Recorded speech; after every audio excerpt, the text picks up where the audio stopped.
Muitas vezes as pessoas fazem tratamento para refluxo, mas não resolve. E o Dr. Liboni vai explicar para a gente por que às vezes o tratamento para o refluxo falha. Tudo bem, doutor? Tudo jóia. Prazer em recebê-lo. Obrigado. Antes de mais nada, por que tanta gente com refluxo? Não era assim, era? Não, aumentou bastante, né? Eu acho que assim, uma vez por semana, eu acho que 20% da população vai ter algum tipo de refluxo, tá? Então, é uma coisa muito comum. O refluxo é uma coisa natural. Tá. Mas pelo fato das pessoas comerem muito, estarem engordando, beberem muito, fumarem bastante, ter uma vida corrida, não ter tempo para se alimentar, essa doença vem aumentando e vem trazendo consequências secundárias da doença. Tá. Desde problemas pulmonares, câncer e problemas de fonação, uma série de outros fatores. Então, é importante saber como tratar e por que quando falha o tratamento. Exato. Porque é uma doença crônica, ela não cura. Então é o tratamento para sempre. Assim, a grande maioria, assim, se eu sou gordinho e eu emagreço, meu refluxo melhora. Tá. Se eu aprendo a comer, se eu paro de fumar, se eu paro de beber, se eu trato fatores como pedra na vesícula, problema no estômago, os problemas de horário de refeições, a grande maioria vai melhorar, mas é crônico. Se eu voltar a engordar, volta tudo. Se eu voltar a comer errado, se eu voltar a fazer as coisas erradas, vão voltar os sintomas. Então eu tenho que entender que são sintomas crônicos. Agora, tem casos que são, às vezes, até cirúrgicos, quando tem uma hérnia de hiato, quando o estômago tem um herniado para dentro do tórax, ou quando a válvula do estômago se abre. E aí, esses casos são cirúrgicos. E aí, às vezes, mesmo operando, volta a ter de novo o problema. Que coisa, doutor Liboni. E aí, o que a gente faz? Vamos conversar sobre isso. Vamos aos mitos e verdades sobre esse assunto. É mito ou verdade que o refluxo é apenas consequência da má alimentação? Não, é multifatorial, né? Eu acho que são os hábitos alimentares, a mastigação, o volume que você come, o horário que você come, o que você come, por exemplo, tem gente que mastiga chicletes o dia inteiro, que isso também acaba prejudicando, né? Então, cafeínas demais, então, não é só isso. E aqui, por exemplo, a gente tem refluxo, aqui tem um exemplo bacana, que é como mais ou menos aqui, nós temos o estômago, o esôfago e a válvula. Tá. Às vezes essa válvula que separa o estômago do esôfago, que é o esfíncter inferior do esôfago, que é feito pelo diafragma e pela própria musculatura do esôfago, ela se laceia e se abre. Ah, então é físico. O que está aqui embaixo sobe. Por exemplo, a mulher quando está grávida, só para você ter uma ideia, a barriguinha cresce, então abre o pilar diafragmático, porque o diafragma ele passa no meio do diafragma, o esôfago no meio do diafragma. Então abre o pilar. E aí os hormônios abrem o esôfago. Por isso que a mulher grávida tem 70% de chance de ter refluxo gastroesofágico no primeiro trimestre. Tem a ver com azia também? Tem. Então, azia é dorzinha no estômago. Quando sobe para cá, a gente chama de pirose, né? Que dá uma queimação aqui nessa região. Isso. Que é clássico. O refluxo clássico é voltar ácido e voltar comida. Esse é o clássico. E tem os outros, que é tosse, pigarro, engasgo, soluço, né? Perfeito. Vamos então a um mito e verdade. É mito ou verdade que esse problema só precisa ser tratado se atrapalhar o paciente na hora de dormir? Não. O refluxo ele pode acontecer em qualquer hora do dia. Quando a pessoa está de pé, é lógico que esse refluxo é muito pior. Mas à noite, até por gravidade, isso acaba piorando. Então, a gente tem que tratar sempre o refluxo, independente se está dormindo ou não. Ótimo. É mito ou verdade que a posição que a pessoa deita influencia no tratamento medicamentoso do refluxo? Ah, sim. Se eu tenho confirmado uma doença do refluxo, eu tenho que levantar a cabeceira da minha cama. Se é uma cama com pezinhos, a gente coloca uns livrinhos ou manda fazer um calço de madeira, deixa mais ou menos uns 10 centímetros para deixar um pouquinho mais elevado. Na parte superior? Exatamente. Se é cama box, infelizmente, fica um pouquinho mais difícil. Existem alguns travesseiros anti-refluxo, mas eles dobram um pouquinho a coluna e é muito desconfortável para dormir. O ideal se for caminha de pé, né? Tá. É mito ou verdade que são raros os casos de falha no tratamento cirúrgico? Não, é verdade. É um mito, porque assim, por que falha o tratamento cirúrgico? Então, primeiro, a gente tem que selecionar quem é o paciente da gente. Então, o paciente tem que estar com um determinado peso, ele tem que ter emagrecido para poder estar fazendo a cirurgia, ele tem que estar comendo adequadamente, ele tem que estar sabendo que para fazer a cirurgia ele tem uma regra alimentar, tá? Tomar cuidado com esforços físicos muito intensos que podem recidivar, né? E casos que tecnicamente talvez não tenham sido abordados adequadamente, que aí depende, se você tiver uma hérnia muito grande, por exemplo, com um hiato muito grande, às vezes você precisa colocar uma tela para evitar de recidivar o problema. que a gente mede o buraquinho por tamanho. Então, até 4, de 4 a 8, maior que 8. Tá. Maior que 8 centímetros, a gente sempre tem que colocar uma telinha, como essas daqui, por exemplo. Ai, deixa eu ver. Isso Essa vai daqui. dentro vai na pessoa? Vai dentro da barriga. Né? Então a gente faz um furinho, o esôfago passa aqui pelo meio. Aqui a alça não gruda e aqui é a fase que gruda, tá? E tem esse material também, que é um material mais... Nossa, parece... plástico. Aquele tecido... Ai, meu Deus, agora me fugiu o nome. Que tecido que faz véu. É polipropileno. Polipropileno, Então, o que acontece? Isso aqui, para não grudar na alça intestinal, a gente coloca um fiozinho de silicone, que eu não trouxe aqui para marcar. E tem as telas biológicas. Então, tule, parece tule. Isso aí, é que eu não sabia Lembrei. isso. É coisa de modelo aqui. Parece tule. Então, eu acho que essas coisas são importantes porque, assim, se o pilar está muito apertado, ele tem a chance de rasgar.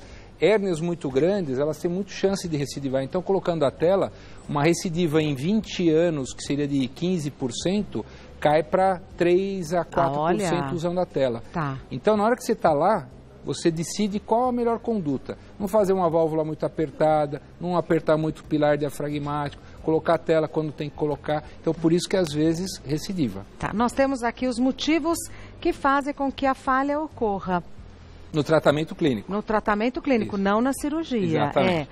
Falta de exercícios? Sim, Olha. é importante, porque o exercício ele vai te criar uma rotina alimentar, vai te manter magrinho, vai te ensinar a se alimentar, então isso é uma coisa importante. Tá, próximo motivo. Dietas erradas, exageros na alimentação. Então, muita cafeína, muita gordura, muito embutido, né? Então isso acaba piorando o quadro de refluxo. Então eu dou remédio e o pessoal acha que tomando remédio pode fazer tudo. Não, peraí. É um combinado. O remédio não faz milagre, tem que ser o combinado. Tá. Temos mais um motivo, que é a velocidade da mastigação. Todo mundo é Ayrton Senna nessa hora, né? Então, tá comendo, né? Vai falando e não mastiga. E aí engole pedaço inteiro, aquela comida fica muito tempo no estômago, não digere, e aí fica voltando e refluindo. Quanto mais eu mastigar, mais devagar eu vou comer, mais fácil fica das enzimas digestivas acelerar o processo de digestão. Então, é facilitar o trabalho do organismo, claro, né? Você já processa aqui. Vamos lá, próximo motivo, obesidade. Sim. Então, se eu não emagreço, eu estou com a barriga muito comprimida. Forço o diafragma, eu vou aumentando o tamanho da migração do estômago para dentro do tórax. Isso também aumenta a pressão dentro do abdômen e faz com que haja mais refluxo para o esôfago. Tá. Então, emagrecendo, isso melhora. Tá. Vômitos? Sim. Mas não entendi. Então, vômitos por quê? Porque tem gente que força o vômito, né? Então, por exemplo, anorexia nervosa, outras coisas, bulimia, essas coisas também é uma coisa que você tem que ficar atento, que aí piora muito o quadro clínico.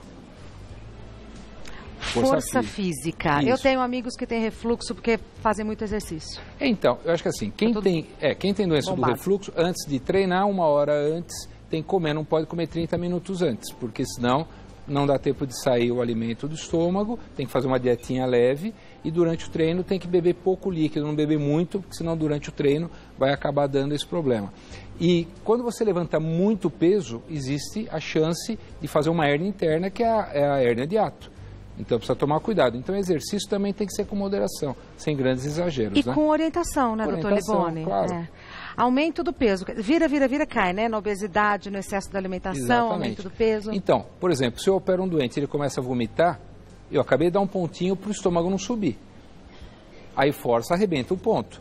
Força física é a mesma história. E o aumento de peso, porque eu vou engordar, vou forçar de novo, vai voltar tudo de novo. Então as pessoas têm que entender, tratou clinicamente, é crônico.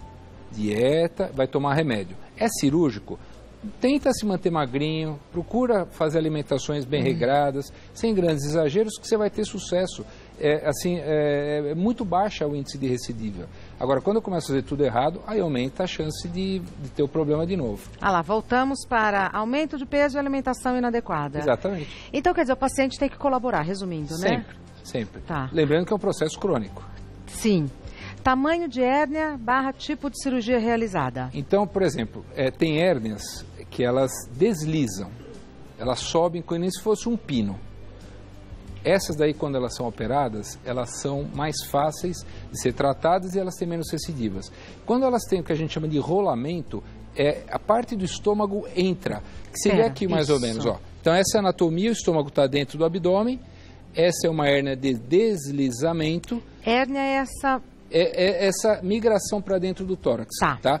E de rolamento é aquela, Nossa. É uma parte do estômago, a cárdia fica localizada, mas parte do estômago sobe. Essa é mais complicada. Essa é mais complicada, é essa que recidiva mais. Então, quando eu pego um paciente no consultório que tem essa hérnia, e é uma hérnia maior do que 5 centímetros de tamanho do buraquinho, aí a gente tem que usar a tela porque senão recidiva. Então, por isso que a gente falou, dependendo do tipo de hérnia e o tamanho da hérnia, a gente tem um procedimento, por isso que ela recidiva mais.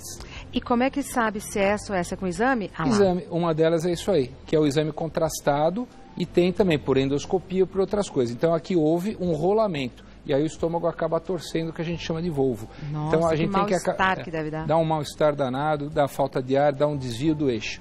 Tá. E aqui é a colocaçãozinha da tela que nós falamos, que é isso aqui, né? A tela é isso aqui, ó. Tá? Então a gente realmente coloca uma barra de contenção. Uma barra de contenção para proteger, porque isso é uma musculatura. Então, se eu engordo, as fibras musculares se afastam. Então, quando eu coloco a tela, eu tiro a tensão. Tá. É uma cirurgia complicada? Lá. Então é aqui o que a gente faz. Então, aqui esse passo é o buraquinho, né? A gente dá o pontinho e depois faz uma prega com o próprio estômago no esôfago. Tá? E no outro caso, a gente coloca a tela por baixo para não subir de novo. Tem corte ou não? São 4 furinhos assim. Tá, aquela... Isso, laparoscopia. Ou por robótica. Tá bom. Perguntas do pessoal de casa sobre refluxo. A Marta. Fiz uma cirurgia para acabar com o refluxo, mas depois de 7 meses o problema voltou. Posso ser propensa a desenvolver uma úlcera por causa do suco gástrico? Assim, se voltar ao sintoma, sim. Então, a gente já começa a tratar clinicamente de novo, toma medicação e faz as investigações para ver se vai precisar reoperar ou não o paciente. E aí depende da indicação e do que foi achado para ver qual a melhor conduta, se é tratar clinicamente ou cirurgicamente. Perfeito. Se é um esôfago que não tem Barrett, que é uma lesão pré-cancerígena, a gente pode tratar clinicamente. Se tiver Barrett, é melhor reoperar o paciente. Tá. Porque aí existe 0,5% de chance de estar desenvolvendo algum câncer, que é o adenocarcinoma de esôfago. Então, aí é melhor operar mesmo. Perfeito. Próxima pergunta é enviada pela Rosana. O tratamento medicamentoso para refluxo já não faz mais efeito para o meu organismo. Se eu optar por cirurgia, poderei voltar a comer frutas ácidas e outros alimentos que são proibidos? Assim, depois que você corrige, traz o estômago para dentro do abdômen, faz a válvula anti-refluxo, você fica como se fosse uma pessoa normal. Então você pode voltar a tomar café, frutas, volta a ter vida normal, né? Só que com moderação, né? Não, é como uma pessoa normal. Agora, claro, se nós engordarmos, né? Se nós fizermos tudo errado, nós vamos ter refluxo. Então é isso que a gente está falando. Então, se a pessoa fizer tudo bonitinho, como todo mundo deve fazer, não vai ter problema. Tá. Então, operando e fazendo a dieta certa, exercício, ficando magrinho e tomando seus cuidados, isso aí é para o resto da vida. Mais uma pergunta enviada pelo Alberto. Tenho refluxo por causa da hérnia de hiato e gosto de fazer musculação. Os remédios aliviam os sintomas, mas no meu caso, a cirurgia seria uma boa opção para prevenir que a lesão fique maior? Assim. Porque lembrando que o refluxo não é só líquido, pode ser gasoso e pode ser alimentar, né? Alimento subindo. Então isso causa um desconforto muito grande, principalmente para quem é halterofilista, quem faz muito exercício. Então quando a gente opera e o doente já tomou o remédio e não melhora, e quando piora muito, eu acho que tem que investigar. E aí tem que fazer aquele exame contrastado que a gente mostrou aqui agora há pouco, tem que fazer pH-metria e manometria. Se indicar que tem uma hérnia de hiato grande, uma válvula aberta, é melhor operar do que ficar tratando clinicamente, porque o remédio, ele zera a acidez, mas não resolve o problema totalmente da doença do refluxo. Tá? Próxima pergunta da Wanda. Passei pela cirurgia de refluxo, mas o problema voltou uma semana depois. Fiz endoscopia, que identificou que a cirurgia está perfeitinha. Me disseram para esperar a cirurgia se desfazer para fazer outra. Isso é o mais correto mesmo? Não. Então é assim, as pessoas operam já querem sair comendo de tudo, né? Então você tem um período que assim, as 3 primeiras semanas ainda você tem um pouquinho de dificuldade alimentar, depois de 3 meses isso melhora bastante, de 6 meses fica ótimo. Então, o que acaba acontecendo ainda está um pouquinho inchado, ainda existe uma fibrotização local, às vezes coleta um pouquinho de saliva que tem dificuldade de passar, a pessoa acha que está tendo refluxo, na verdade é saliva que está voltando. Olha. Então, é refluxo esôfago-esofágico, não gastroesofágico. E aí, com o tempo, vai sumindo edema, a válvula vai se dilatando e fica tudo bem. Então, não precisa esperar para fazer outra cirurgia, tá? Aí, 1 ano depois, a pessoa faz uma endoscopia e vê como é que está. Se estiver tudo bem, ótimo. Se tiver algum problema, aí a gente vai fazer outro tipo de conduta. Perfeito. Tá bom? Então, essa percepção da Wanda, que o problema voltou 1 semana depois, na verdade é o tempo normal da cirurgia. E se tiver dificuldade, existem algumas coisas que a gente faz, tipo dilatação endoscópica, algumas coisas que resolvem bem e passam esses sintomas. Perfeito. Dr. Nelson Liboni é médico cirurgião gastrointestinal. O site do Dr. Liboni é Clínica Factum, com M de Maria no final, clinicafactum.com.br. clinicafactum.com.br. Um prazer recebê-lo. Muito obrigada. É sempre uma aula. Obrigada, viu?